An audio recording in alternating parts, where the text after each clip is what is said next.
All right, I think we are good to go. So, welcome, Mary. How's it going?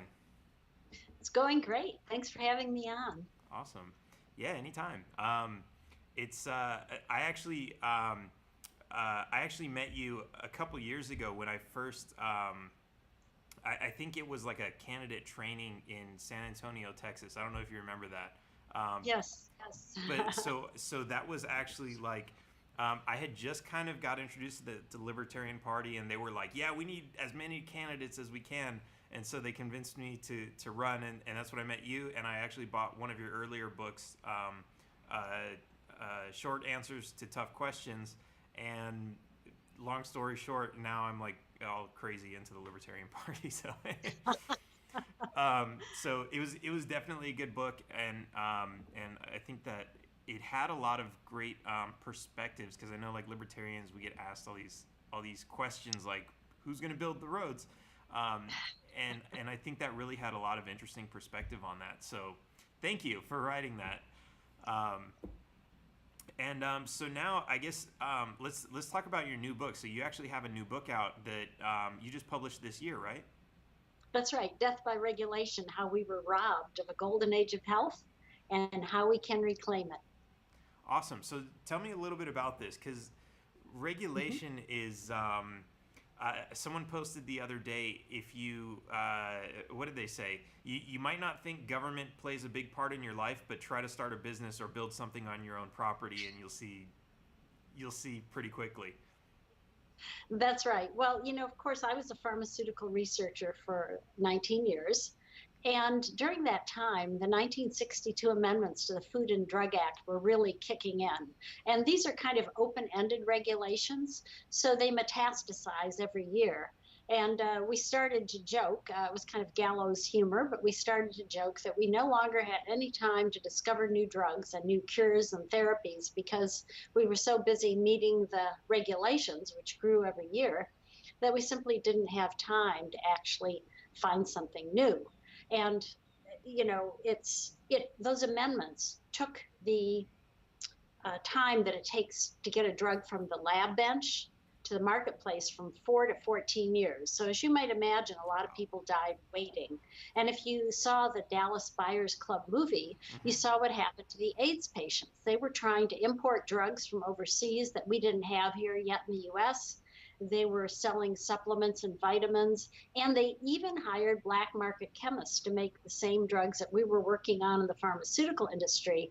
And by the time the FDA finally gave us permission to put those drugs in people, every AIDS patient in the country who wanted them had already had them and were resistant to them. So we had to wait for new people to be diagnosed with AIDS before we could do the FDA mandated testing.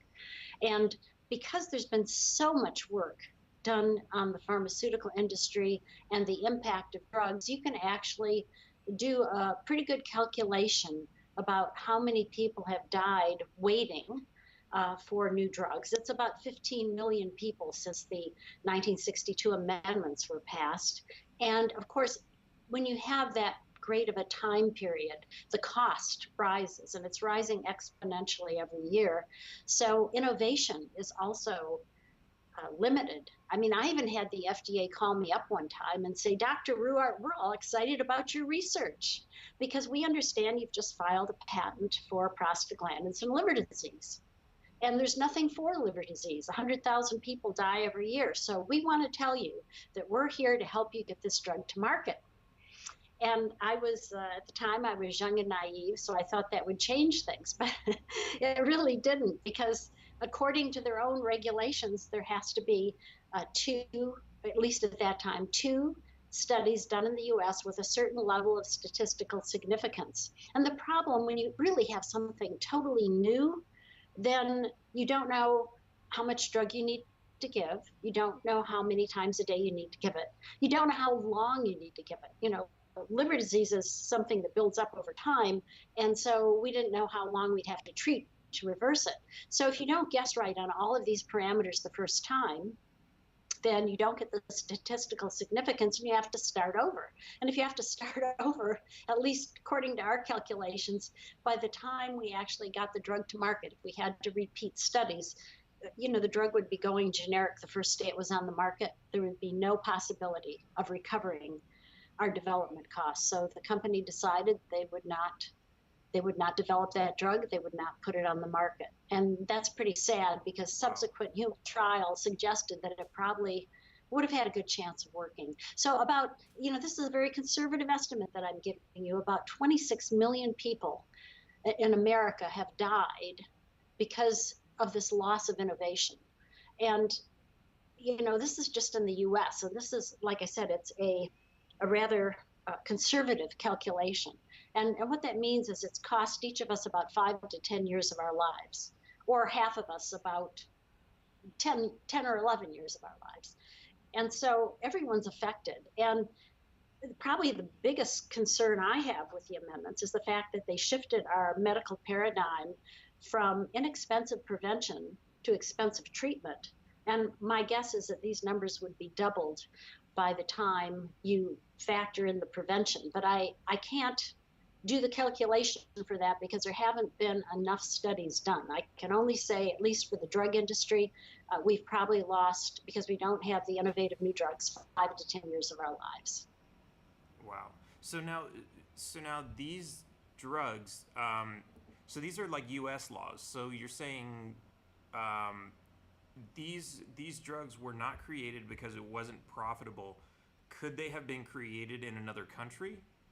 Well, in some cases they were, at least initially, because the regulations there were not as strict. But unfortunately, since half the drugs are discovered in the United States, other countries have been affected too. The lack of innovation here ripples out into the world. And the other, the other very scary thing about this whole thing is, even though there's been no increases in safety and effectiveness from pre to post amendment drugs, the prices have gone up about 20 to 40 fold and are still increasing. So it's really very scary. And I haven't even talked about the censorship of life-saving information that also happens. So it's, like I said, it's a very scary thing. And basically what it tells us is that bad regulations can be just as deadly as bad drugs. Wow. Yeah. And so now, like, I've heard they use this term. What do they call it? For like there's a movement to basically be able to tell terminal patients that if they want to try an experimental drug, that they have the right to do that. Hmm. And I can see where it's kind of double edged, because like the government is quote unquote there to protect us from these evil corporations that are just gonna make powdered chalk and say it's the life saving pill and sell it to us. And so like they're okay, yeah, they're trying to protect us from that supposedly, but at the same time it's like if somebody's like in a position where like they don't really have many options, it's almost like, okay, you're just going to buy all the snake oil you can, but now these people are kind of becoming criminals because the snake oil is illegal. Yeah. It's Well, and of course, snake oil, it's really funny. Snake oil was actually very beneficial because it had some of the same properties as fish oil.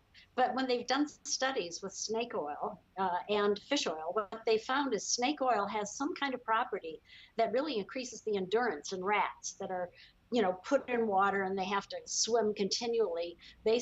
Basically, what happens is the fish oil rats get exhausted faster than the snake oil rats. So snake oil did have some good properties, and if you weren't taking your cod liver oil every day, it probably could have helped you. So sometimes I have to chuckle when people talk about the snake oil because it's actually very beneficial. So right. it's yeah. It's So time, of course, back in the days of snake oil, we didn't have the science we have today to make those tests, but right. uh, That's and of course, interesting. yeah, you're talking about right to try, which actually President Trump did sign into law just, I think it was last Wednesday. And Oh, the thing about right to try, let me just explain a little bit about it. The cancer patients didn't want to do what the AIDS patients did. They didn't want to be prosecuted and persecuted by the FDA, so they sued the FDA and said it's our constitutional right to life. So we should be able to take unapproved drugs if we think it will help us. and they lost that suit. And so Right to Try is the reincarnation of that lawsuit. And it was passed state by state. About 40 states passed it before it got to Congress. And the scary thing about it, though, is that one of the requirements for a right to try drug is that it has to still stay in the FDA's good graces. And having worked in the pharmaceutical industry, I can tell you that a lot of drug companies are going to be very hesitant to work with terminally ill patients and give them or even let them buy their drug because the FDA might want to punish them for working, going around them, and might very well drag their feet in granting other drug approvals to that company. So they're going to be very hesitant to work under Right to Try. But there is another initiative coming up from the Heartland Institute, which, as you know, is a libertarian nonprofit in Chicago. And they're going to promote free to choose medicine, which actually is similar to Right to Try, except that once the drug is in the free to choose medicine track, it does not have to stay in the FDA's good graces. It has to get to a certain point, have, human safety testing and just the first human study for effectiveness, but that's fairly early in the clinical plan. So it's probably about, I'm going to say it's going to be about a third to a half the way through the process. And the second half is the most expensive. So if free to choose medicine passes, then we will have the opportunity to have two separate tracks, and we'll be able to actually see how effective it is to have drugs that go into the free to choose medicine track earlier than they would have been approved by the FDA. So it'll be a good test. Wow, that's really interesting. And it still sounds like extremely complex. Like it's, it's still like ultimately it feels like it's out of our hands. So it's it's still between the drug companies and the FDA to kind of sort this out, and there's not like anything. It still feels like we don't have a choice. Like the drug companies are still being limited in what they can produce. And they're being possibly manipulated by how they're going to handle these other rules and all these other things. So that's true. It still sounds pretty scary. Well, it is more difficult. I think the way to proceed, and I recommend a death by regulation, is that we basically stop making FDA approval a requirement for marketing. Instead, we should have certification, and the FDA can be a certifying agency if it wants to. It can express its opinion, but it's really up to the consumer or the patient, hopefully in collaboration with their doctors, as to what stage of development they actually take a drug. Obviously, if you're terminally ill, you'll be probably taking drugs a lot earlier because you don't have much time. If it's a drug that, maybe just you used to stop your skin from wrinkling, you might want to wait a little while until a lot of people have taken it, because every drug has side effects, and every drug also has, it's not effective for everyone. And yet every drug is effective for some people, even if it's the placebo effect. The placebo effect's pretty high. It's about, depending on who you talk to, it's about 30%.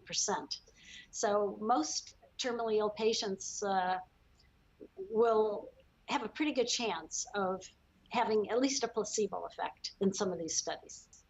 Wow, that's when you say placebo. So, like, what's like you just said something about placebo and like cancer patients. What is there like actually like are there cancer patients that like get cured by placebo? Like, is that Yes. really? Yes, in fact, there's a one of the examples that's often used when talking about placebos is a cancer patient that took an experimental drug, and the doctor, told him it was a new potent drug, and he took it. His cancer went away, and then later, a few years later, the FDA said, no, this drug doesn't work. And when the guy heard that, he got his cancer back and died. And so, that's kind of a standard story in the placebo world. But, the FDA requires placebo. So if you're doing a study with cancer patients, half of them or some fraction of them will get placebo and the others will get the actual drug. And so what you're comparing when you look at effectiveness of drugs is usually effectiveness higher than placebo. And that's because everybody recognizes that placebos do work.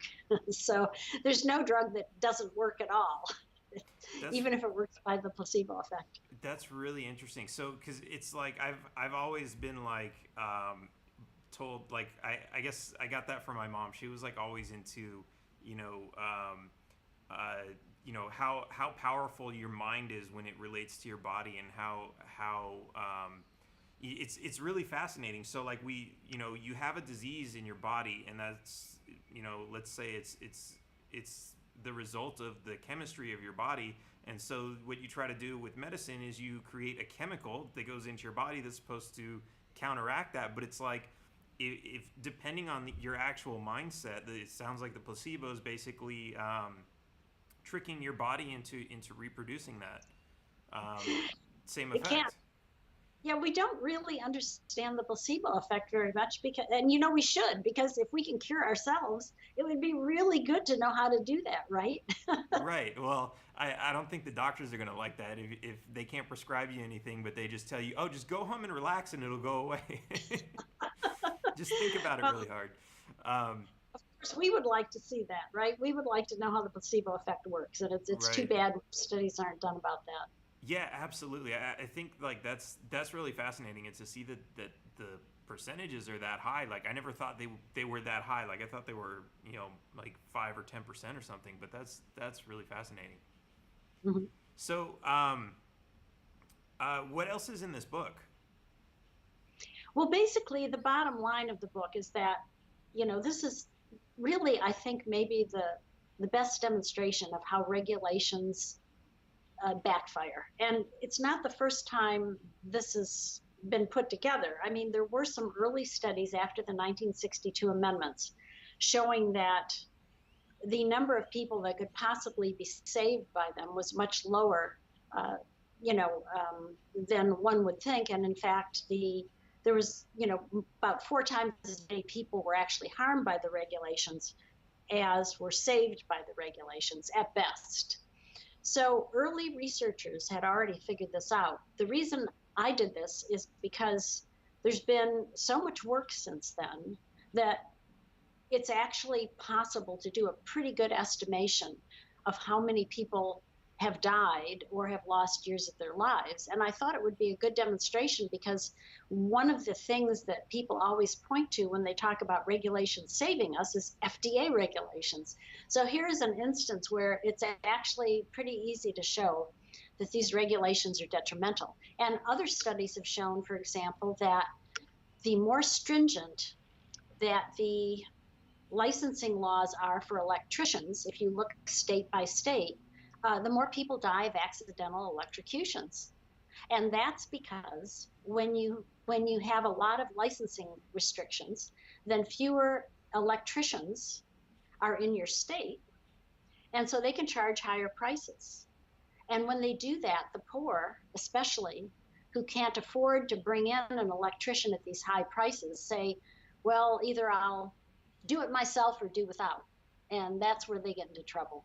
Wow. So so licensing laws can backfire. And the same for optometrists. In states that have more restrictive licensing laws for optometrists, there's more blindness. So regulations can actually do something other than what they were intended to do. And that's because regulations take away consumer choice, whereas certification, allows the uh, consumer to choose. And what happens under certification is you have more practitioners of good quality giving service at a very reasonable price. And so there's more quality service delivered. And so certification really works a lot better than regulation. Right. That's really awesome. So I've kind of had this, people ask me now that I have this page, taxation is theft, how would we function without the FDA and these sort of things?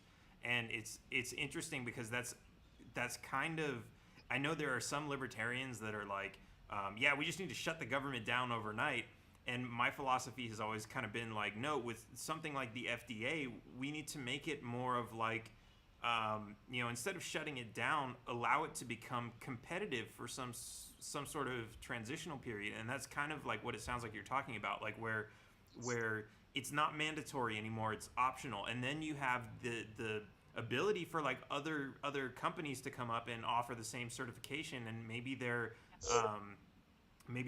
better. They have better guidelines, whatever it is that companies are going to choose to be certified by one or the other or both. And anyone who's shopping around is going to say, I'm only going to buy from companies that are certified by this certification company. Yes, and of course, if you really love the FDA and you want to wait until they're done with all of their requirements and they give their opinion, you can do that too. And that way, everybody's happy. You're not forced to mm, listen to a certifier. You can listen to the FDA if you want. Right. It's just you can't force your neighbor to do it. Right. I have a question that you might be able to answer, because I've kind of been told that there's some sort of protectionism in for the pharmaceutical companies by the FDA, where if they create a drug and the FDA approves it, that kind of protects them from lawsuits. So if their drug is actually going out and killing people, they basically can just stand behind and say, oh, but it was FDA approved, so we can't be held liable. Like, it's just a known side effect that some people are going to die. Is there any truth to any of that? No, not really, because if somebody really does want to sue, they can. Normally, that doesn't happen unless there's a big problem with the drug, like Vioxx, for example. There were a lot of Vioxx suits. It was approved by the FDA. It caused heart attacks. And what ended up happening is there were a lot of lawsuits, which were usually settled out of court against the company. But what it does, but there is some truth to the fact that the FDA approval process means that the drug companies don't have to worry about their reputation. You see, before the amendments were passed, and the amendments really changed the way pharmaceutical companies do business. Before the amendments were passed, it was very important for a company to have a good reputation, because doctors would hesitate when a new drug came out to prescribe it if the company wasn't reputable. And a lot of the companies advertised, hey, our drug has never had this particular kind of side effect, and things like that to, attract the attention of prescribers. So it's very important to maintain a reputation when you have a certification system or a system that isn't highly regulated. But once it's highly regulated, everybody believes whatever the FDA says. And you talked about the pharmaceutical companies having influence on the FDA, and that is true. Maybe not in the way most people think of it, but back in '92, it took so long for the FDA to look at all the data that the pharmaceutical companies send it and approve the drug, that they started something called the Prescription Drug User Fee Act. Basically, this allowed companies to pay $100,000 and get a faster review. Now it's $2 million. And so now what happens is the section of the FDA that deals with drug approvals has half their salaries paid for by the pharmaceutical companies. So, for example, when one of the regulators said to their supervisor, hey, we should not approve Vioxx. It could be causing heart attacks. We need more studies. The supervisor said, well, wait a minute. The American people are not our clientele. The drug companies are. They pay our salaries. So you can see, Wow. yeah, you can see what happens. So it's when and this happens really whenever you have stringent regulation, because the only way some industries can survive under that level of regulation is to somehow co-opt the regulators. And that's exactly what's happened to the pharmaceutical companies. Right. Wow. So, yeah, I mean, and like, I hear like, oh, it's gonna take $2 million to get something fast track for approval, and I already know like there's so many expenses that go into these drugs, and then you have like the story of, like going back to snake oil or fish oil or something like that. It's like those, I'm sure, were created like such a long time ago that none of this existed. That it was it could have been fishermen, farmers, whatever it was, kind of experimenting with different foods and seeing what worked, and then it just kind of became a thing. And it wasn't like somebody like invented, you know fish oil, vitamin B, so like someone didn't have to spend $5 million to find out that eating vegetables was good for you.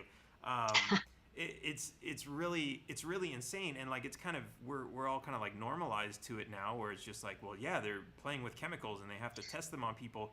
But it's like, I, actually, so let me ask you this: do you know, like, going back like maybe 100 years in this country, and I know the pharmaceuticals were simpler then. What did the process used to look like before? I don't know, maybe before the FDA or before like government had this heavy hand in regulating pharmaceuticals. Well, what happened is in 1938, the FDA got some power to regulate safety. And that's what it had going until the 1962 amendments. The 1962 amendments changed a lot of things. First of all, it let the FDA dictate what animal studies had to be done before human studies could be done, and then what human studies had to be done to get an approval, and uh, how the manufacturing had to be set up, and what advertising was allowed or disallowed, and also the FDA examiners finally had to sign on the dotted line, yes, I approve this drug. You see, before 1962, if the drug companies sent their data to the FDA doesn't do any testing itself. It just reviews the data submitted by the pharmaceutical firms. And when it reviewed that data, if it didn't object in 6 months, then the drug company could market the drug. But once the FDA has to sign, somebody in the FDA has to put their name on the approval document. They're putting their neck in the proverbial noose, because if a drug has a side effect, and they all do, let's face it, and it comes to the attention of the American public, Congress ends up getting a lot of hate mail because they allowed this drug on the market. So the Congress then beats up on the FDA. And so the FDA, if it only approved drugs that were totally safe and totally effective, it would approve no drugs at all. Right. So what it does instead is it's added about roughly 10 years to the development time of a new drug, so that if Congress calls them on the carpet, they can say, oh, okay, well, we did all our due diligence. We asked for all these studies. And so, we can't be blamed. And the truth of the matter is, prior to the amendments, when a drug was approved and was seen to have bad side effects and withdrawn from the market, that was about 2.5% of the drugs. After the amendments, that number went to 3.3%, which probably really isn't different from 2.5. But you can see it didn't go in the direction that the amendments promised. The amendments promised that more safety and effectiveness would be occurring. And so that number should have gone down, but it didn't. If anything, it went up. So you can see that even with all of these extra years, we still are having to withdraw quite a few drugs from the market, about 3.3%. So, Wow. and it's just what, we just don't have enough scientific knowledge to always be able to tell until large numbers of people take the drug, because there's always going to be a subpopulation of people whose genetics or diet or whatever just clash with the drug, and creates problems. And that's why if you don't need a drug, you shouldn't take it. You should be careful what you take, because every drug can have a side effect. And today,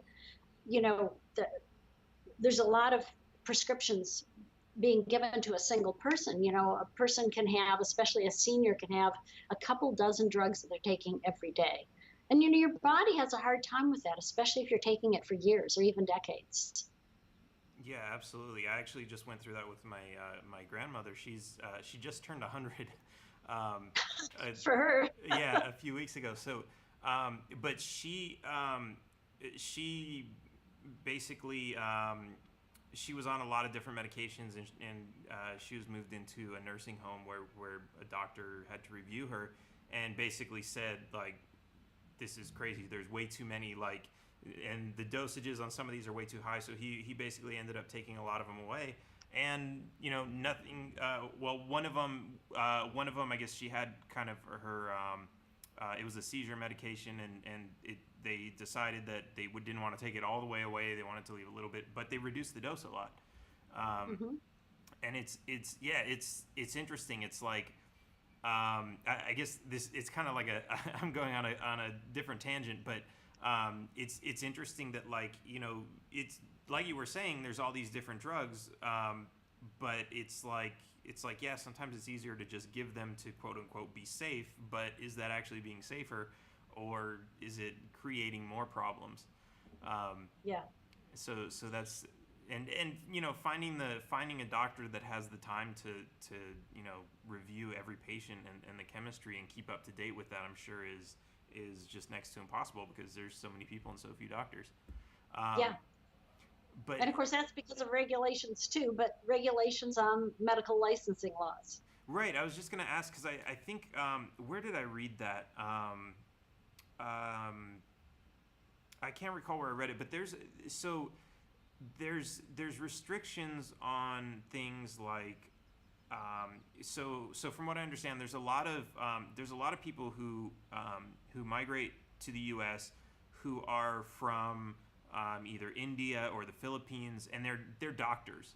Hmm. But when they get here, they can't practice um, because they're not certified in the U.S. And for them to become certified in the U.S., they have to go all the way back to med school and start from scratch again, or some pretty complicated process. Is Yeah, it is complicated. I don't think they have to go all the way back to medical school, but they probably do have to do a fellowship or residency or both. And,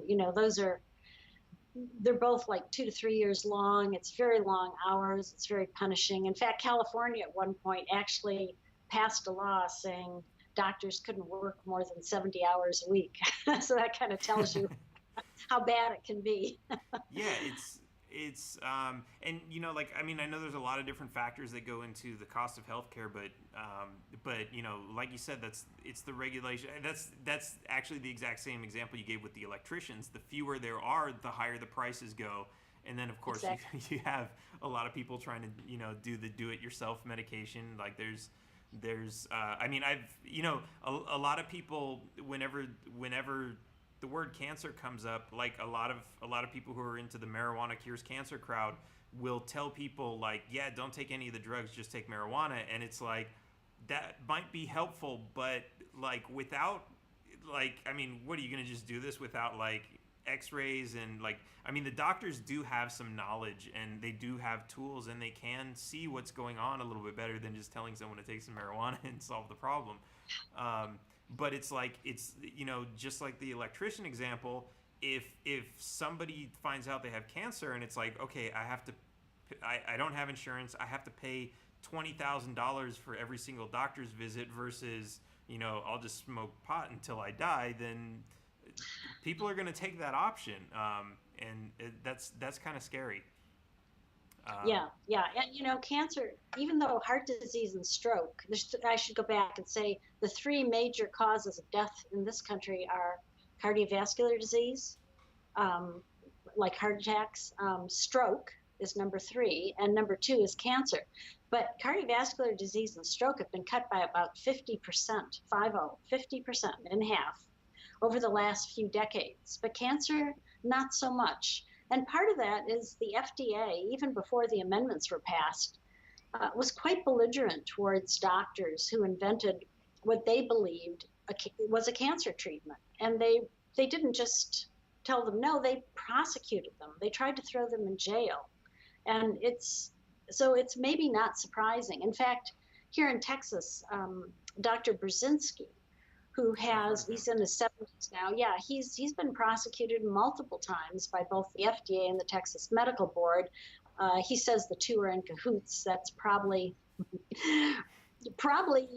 right. And so what happens is he's spent a lot of time in court and a lot of money in court. He's prevailed, but all that money could have gone into research. And the FDA actually came down on him hard one time, and the judge said, well, you need to get together with the FDA and do some protocols. So he has multiple protocols for his patients, but the FDA restricts, whether he can treat them in the early stages or whether they have to exhaust all the, typical chemo and radiation before they can get his treatment. So Right. obviously, by the time that happens, they're probably a lot closer to death. But a lot of patients claim that he has cured them of cancer, and they basically, I think there were like 67 of them or something that gave the latest judge letters saying, hey, this guy saved my life. And even the judge in the court had told the Texas Medical Board, hey, if we take this guy's license away, because that's what they wanted to do to him, people are going to die. This guy's saving lives. So obviously, it's convincing enough for a judge. So Right. it's sad. I mean, it's sad that people are prosecuted for trying to help people. Right. And that actually goes back to like to the placebo question. Let's say if even if he's curing people by placebo, it like and let's say that the FDA like they basically disavow his practice. They say we've got like we think it's all witch doctor voodoo, like it's all placebo, it's doing nothing. um, shouldn't it still be somebody's right to say, well, I believe in it, so I want to try it? Sure, sure, of course, that's individual liberty. My body, my choice. Right.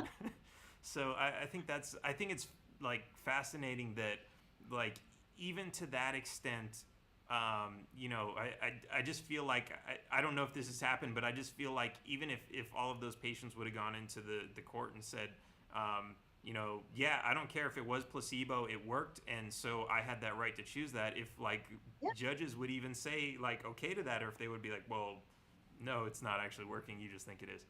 Um, It depends on the judge, obviously, because one of the right, problems we have is that the prosecutor and the judge are both government employees, right, basically.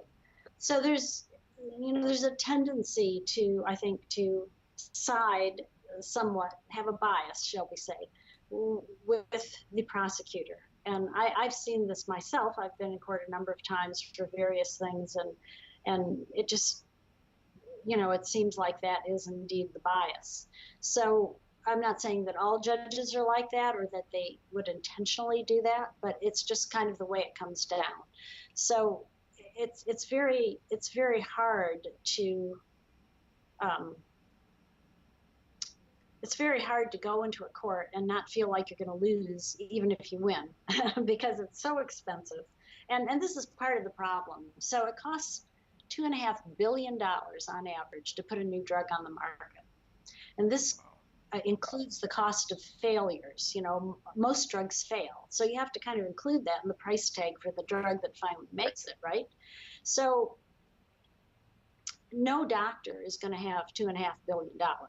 And even if he guesses right the first time, it's still close to $1 billion to get a new drug to market. So, single doctors don't really, even a group practice would have a hard time coming up with that kind of money for a new treatment. And that's probably why the FDA doesn't like them, because they want to have these extra 10 years of studies so that they can show due diligence if Congress gets on their case. And while I appreciate that and understand that, obviously when people are dying because of it, it's not a good thing. right. Yeah, it's like like if they want no responsibility, it's like all they have to do is just stand back and put their hands up and say, we have nothing to do with this, we're not approving it, if you want to take it, it's at your own risk. um, Yes. and it's just it's fascinating to me how and it's not just in the government, like it's I mean, maybe it's all rooted in that, but I see that so many times where um, people they're afraid to let people do things at their own risk. Like Yes. it's oh, if you're gonna do something around me, I don't care if you agree to take full responsibility for everything. I don't want you to do it because that's the rules, or that's what I came up with. It's insane, and it's like, but you don't have the right to control other people like that. Well, yes, the arguments against right to try was, oh, if these patients take a drug that isn't fully tested, they could die. They could die earlier. They could suffer more. And yeah, they could, but they're going to die and suffer. I mean, if they're terminally ill, anyhow. So if they want the chance, I mean, recognizing the risks, they should be able to do it. yeah, you could say that about skiing. I mean, if you go skiing, there's a good chance you're going to die sooner than if you don't go skiing. But we don't go around telling people that we need to ban skiing. Yeah, or Or skydiving. yeah, or do like a 10-year study on it. Um, so so tell me, like, so you consider yourself a libertarian, right? It sounds like it. Oh, of course. Okay. Yes. So what kind of brought you to that? Like, what's your story? Because I think we all have a story of we were just kind of minding our own business one day and got hit in the head with a brick of government. Well, actually, I haven't been really hit in the head by the government directly. When I was in college, I read Ayn Rand, and I had some friends that were really into her, so we'd go back and forth and back and forth. And at the time, I had just come out of 11 years of Catholic schooling, and even though I wasn't a Catholic, at least didn't consider myself a Catholic anymore, uh, or maybe not even a believer. I was kind of exploring to see where I needed to be. But one thing that resonated with me and I kept with me was this idea of loving your neighbor. I felt as if that was a good working rule for me. And so that's something I tried to practice. And in doing so, I felt like, well, we should help the poor. But then it hit me. It hit me that people might be selfish and not want to help the poor. And, that was kind of bad.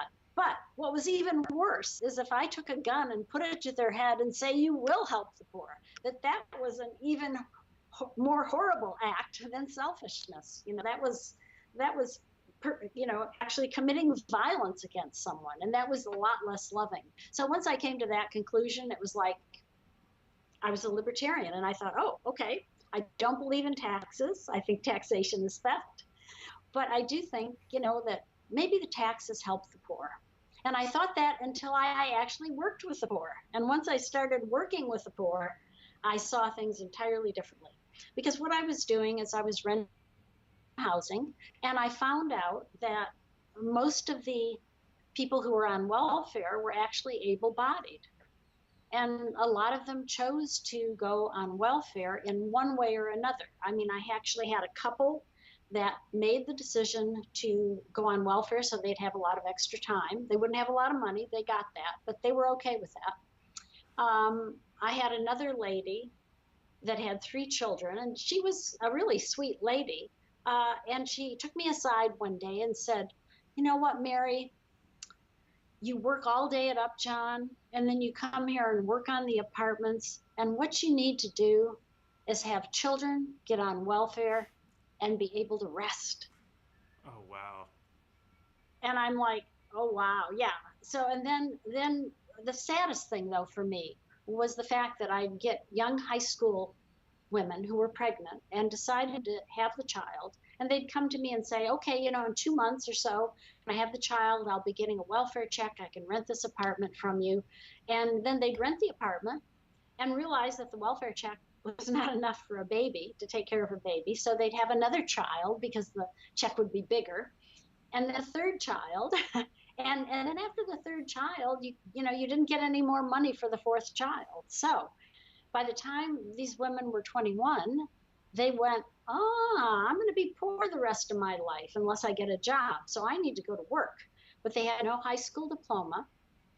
They had 3 children by then. So unless they had a mother or an aunt or somebody who could take care of the children, they really were in a tough spot, because an entry-level job for somebody without a high school diploma is not going to include child care. So the only way they could make ends meet is to have a relative take care of their children. If they could persevere for 2 years, they would be well on their way, because the raises and everything would then, be better than what they were getting on welfare. But unfortunately, most of them didn't have someone who would take care of the children. And so they would try to get a job and quickly realize that at least for the first couple of years, they'd be better off on welfare. And so they gave up the job, went back on welfare, and were stuck forever in the poverty trap. And so, what this does is it actually encourages our young people to make very poor financial decisions, decisions that are going to really change the way their life is lived. And I find that very, very unethical and very disturbing, because also in Michigan, where I was renting these apartments out, if the father or children lived with you, you couldn't get welfare. So it broke up what would have Oh normally wow. been a family structure. Yeah. So and it was very sad to see, because most minorities actually had a very strong family structure until welfare came along, and that was very scary too. Wow. So that's like they say there's free cheese in a mousetrap, and the story about the woman you were just telling, like that, it's exactly that. It's here's the welfare program, and like I know like a lot of people, especially in like the libertarian movement, they spend a lot of time cursing people for taking welfare, but it's like the way I look at it, it's almost like you can't blame them. It's like someone set out free cheese for them, and they were like, "Hey, free cheese," and they didn't realize it was a mousetrap, and they didn't realize it was your cheese that they were stealing. Um, but it's really fascinating to see that that's an exact example of where the don't feed the bears, because they become dependent on that food, and they can't survive on their own anymore. And Mhm. And that's if really sad. well, and if they're ever forced to survive on their own, and to some extent, welfare recipients are, then bad things are going to happen. And what normally happens is they get money elsewhere, and that elsewhere can be uh, sometimes from selling their bodies or selling drugs or something else, because it's really not enough to live on. And that's the other Right. sad thing. About two-thirds of our welfare budget doesn't go to these people who need help. It goes to people, basically goes to the middle class social workers who administer the program. And Oh wow. with private charity, it's just the opposite, right? So in the private charity, about two-thirds of the money, and sometimes as much as 80%, go to the people that you want to help. And only a small percentage go to the people who are administering the program, because a lot of it's volunteers or people working at a pretty low wage just because they want to help out. So it's very sad to see basically our money wasted, because whenever we supply anything through taxes, what ends up happening is we weaken our economy. If you look at charts that show government spending versus how much wealth we create every year, you find that the more government spends, the lower wealth creation is in that country. And that really hurts the poor, because when when you don't have a lot of wealth creation going on, then the standard of living for everybody falls. And let's say it falls 10%. Well, for rich people, that means they can't buy a yacht. Big deal. But for the poor, it might mean the difference to be able to go to the dentist or to have food for dinner or something else, because they're living on the edge. Right. So when you try to do something through taxes and government spending, the people who really get hurt are the disadvantaged. Right. Now there's an interesting I know a lot of people say, oh, all the people on welfare are on drugs and they're using the money for drugs. And so there's, yeah, I know it's not true at all. But so there was I think Florida most recently tried the program where they were going to drug test, and that was supposed to like get everyone off the program to say, hi, you're failing, but everybody was passing. But Vermont tried something that was totally different. I think it was either Vermont or New Hampshire. I think it was Vermont, where they said, okay, if you're on welfare but you're able-bodied, we're giving you money, so you have to work for it. And so they did like, I guess it was like a community service type thing. And everyone basically said, well, if I have to work for it, I might as well get a regular job and make some real money. And so they dropped like 60 or 80% of everyone that was on the welfare program. They went out and got jobs. So it's kind of like, Yes. it's like you said earlier, like when you force them to do it, sometimes they do it, but it's it still goes back into that situation where if they they're in a really bad position, they don't have a high school diploma, and they had kids to increase their welfare check, then it might make that harder. But yeah, that's all really fascinating. Yeah. Anyways, I'm really excited about your book, and I'm definitely gonna pick up a copy and check it out. And I recommend the same for anyone who's watching. Any final words you want to throw in? Well, I guess I'd just like to encourage your listeners if they want some, free writings of mine. I have it in my website, ruwart.com. The 1993 version of Healing Our World is available there to read. And, I encourage your listeners to go there and check out the free stuff, some free videos. And of course, obviously, you can buy my books there as well. But the important thing is that, we all kind of learn from each other. So I'm hoping you'll find a lot of useful things there. Awesome. And also, taxation is theft. All right. Yes. It's been great talking with you. And hopefully we'll do this again sometime. Yes, it would be great. And thanks for having me on the show, and good day to all your listeners. Anytime.